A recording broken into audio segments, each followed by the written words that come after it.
দেখুন, প্রথমেই বলি কেউ পরীক্ষা দিতে চায় না, এটা কিন্তু ফ্যাক্ট। কেন 15,403 জন, সে যে মঞ্চেই হোক, যে সংগঠনের সঙ্গে থাকুক, সে কিন্তু পরীক্ষা দিতে চায় না। কিন্তু সরকার বা কোর্ট আমাদেরকে এই বাধ্য করছে এই এই পদ্ধতির মধ্যে দিয়ে যেতে।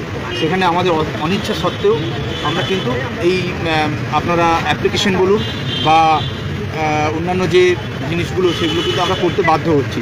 তো তারই গেজেটকে আটকানোর অনেক বা গেজেটকে মডিফাই করার অনেক চেষ্টা আমরা করেছি হাইকোর্টে, কিন্তু সেখানে ঘুরপথে, কোনোটা সোজা হবে, কোনোটা ঘুরপথে, কিন্তু সেটাতে আমরা সেইভাবে সাফল্য লাভ করিনি।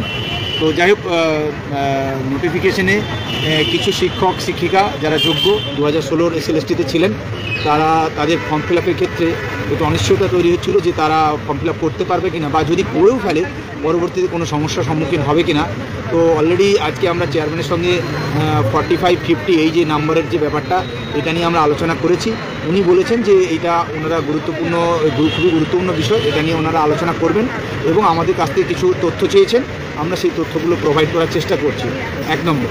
2 নম্বর হচ্ছে যে রিহ্যাবিলিটেশন কাউন্সিল অফ ইন্ডিয়া, যেটা বিএড ইন স্পেশাল এডুকেশন, সেটা অন্যান্য 2016 সালে যেসব চাকরি করতেন তারা এতদিন ধরে চাকরি করছেন ওই বিএড দেখিয়ে, এবং অন্যান্য রাজ্য সরকার এই বিএডটাকে মান্যতা দেয়, এবং এসএসসিও বিভিন্ন আরটিআই করে এগুলোর অ্যাকসেপ্টেন্স বা এগুলোর গ্রহণযোগ্যতা বিভিন্ন সময় জানিয়েছে, এবং এনসিটিও জানিয়েছে যে বিএড ফ্রম এনসিটি এবং বিএড ফ্রম আরসিআই দুটো ইকুইভ্যালেন্ট। তো সেই সমস্ত তথ্য সম্বলিত জিনিসগুলো আমরা আজকে ওনার হাতে একদম ফাইল করে তুলে দিয়েছি। এবং এই দ্বিতীয় বিষয়, উনি এই বিষয়ে আগামীতে গুরুত্বপূর্ণ মিটিং আছে, সেই মিটিংয়ে উনি বিষয়টা পজিটিভ নোটেই তুলবেন বলেছেন, এবং এটি নিয়ে বেশি চিন্তিত হওয়ার কারণ নেই, এ নিয়ে আমরা পজিটিভ থাকতে পারি, এই বার্তা দিয়েছেন। আর 3 নম্বর যেটা, যে ভ্যাকেন্সি যে ব্যাপারটা রয়েছে, অনেক সাবজেক্টে ভ্যাকেন্সি 0 হয়ে গেছে, অনেক সাবজেক্টে এই ভ্যাকেন্সি অনেকটা পরিমাণে কমে গেছে। উনি বলেছেন যে পরবর্তীতে ভ্যাকেন্সিগুলো আপডেট হবে, এবং এখন যে ভ্যাকেন্সি, এটা টেন্টেটিভ ভ্যাকেন্সি, পরবর্তীতে ভ্যাকেন্সি আপডেট হওয়ার সম্ভাবনা রয়েছে।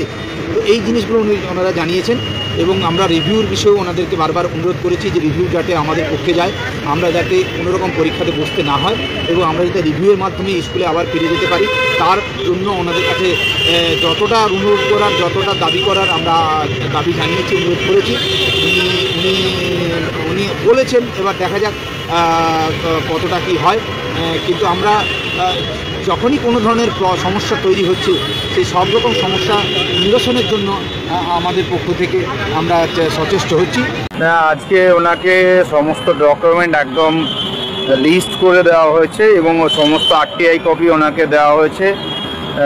ওনার সঙ্গে এই স্পেশাল বিএডের বিষয় নিয়ে আলোচনা হয়েছে। উনি আগেও অনেকবার আলোচনা করেছিলাম, কিন্তু আজকে উনি মোটামুটি অনেকটা পজিটিভ বার্তা দিয়েছেন, এবং এই বিষয়টি নিয়ে উনি ওনার যে ঊর্ধ্বতন যে যারা কর্তৃপক্ষ রয়েছে, যেখান থেকে এই ধরনের নিয়মগুলো তৈরি হয়, সেখানে আলোচনা করে এর সমাধান উনি বের করে দেবেন বলেছেন। এই কথাটুকু উনি বলেছেন। এটা নিয়ে সবাই একটু মানে পজিটিভ থাকতে পারেন, এই কথা বলেছেন। এখন দেখা যাক কি হয়।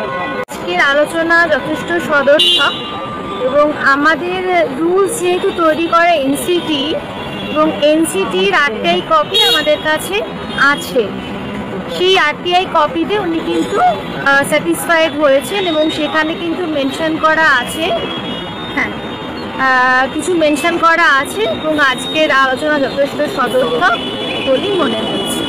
অনেকেই আছেন যারা 45% মার্কসে আগে চাকরি করছেন এখনো, এবং এখন যে নিয়ম সেখানে 50% বাধ্যতামূলক, তাহলে তারা যোগ্য হয়েও আজকে পরীক্ষায় বসতে পারবে না। আবার যাদের ওবিসির সমস্যা রয়েছে 2010-এর পরের, তারাও এরকম মার্কসের কড়াকড়ি বা বয়সজনিত কারণে বসতে পারবে না যোগ্য হয়েও। আবার অনেকে আছে যারা আরসিআই অ্যাপ্রুভড বিএড করেছিলেন, কিন্তু এখনকার নিয়ম অনুযায়ী সেই আরসিআই অ্যাপ্রুভড বিএডকে আবার মান্যতা দেওয়া হয়নি, তাহলে সেক্ষেত্রে যোগ্য হয়ে তারাও পরীক্ষায় বসতে পারবে না। আবার দেখা যাচ্ছে যে কিছু কিছু ক্ষেত্রে যে পদে এখন তারা যে ভ্যাকেন্সিতে যোগ্য হয়ে চাকরি করছেন, সেই ভ্যাকেন্সিটাই নেই রোস্টার অনুযায়ী, তাহলে তারা কোন ভ্যাকেন্সির এগেনস্টে অ্যাপ্লাই করবে? যোগ্য হয়েও চাকরিহারা, এক তো তাদের পুনর্বহালের ব্যবস্থাই করতে হবে সরকারকে, সেকেন্ড এই রুলস যেটা আগেই অনেক যোগ্যের চাকরি অনিশ্চিত করে দেবে, তাদের জন্য নিশ্চয়ই আমাদেরকে পরবর্তী পদক্ষেপ ভাবতে হবে